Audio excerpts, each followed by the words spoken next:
It seems that you have met your end. What a pity. I don't feel too bad about it, though. After all, if it weren't me, it would have just been one of the others, I guess. I'm honestly just glad to be out of those air ducts. It's not easy for a hippopotamus to fit up there, and not easy to get down either, and not as young as I used to be, as you can see. I used to be able to do all the sorts of things. You're young, you're vibrant, you have that sort of pep in your step. It reminds me of a conversation I was having with one of my good friends, Orville. We were having a nice picnic one day. I believe it was summer. No, perhaps it was... Was it the fall? Yes. It was the fall because the leaves had turned already. But I said to Orville, I says, Orville, I have a story to tell you. And Orville looked at me, kind of odd and said, what's it about?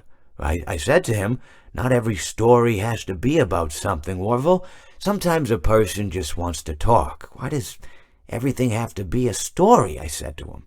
He just looked at me and he said, well, you said you had a story, and he was quite right. I did, in fact. I told him I had a story. I suppose if a person just wants to talk, then it's best to not announce that you're telling a story. Telling a story does come with its own pressures and expectations, I suppose. After all, if you're just talking to a friend, then there's no more expectations than if you were talking into the wind. Words by themselves aren't expected to carry, aren't expected to stick. But if you announce you're telling a story, well then, there'd better be a point to it all, No one wants to sit and listen to someone ramble on and on and on with absolutely no end in sight.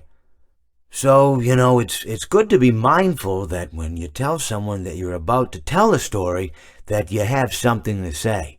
Telling someone that you're going to tell them a story is tantamount to asking them to stop what they're doing and pay attention. You're basically saying, hey, buddy, stop everything. Stop what you're thinking. I have a solution to everything. And, well, I didn't really have any story to tell. In hindsight, I probably just misspoke when I said that I had a story. I think it would have just been better to tell Orville that I wanted to tell him something rather than tell him that I had a story. But even then, it might have put too much importance on the whole thing. Either way, it was quite a nice day. I remember that we were drinking tea.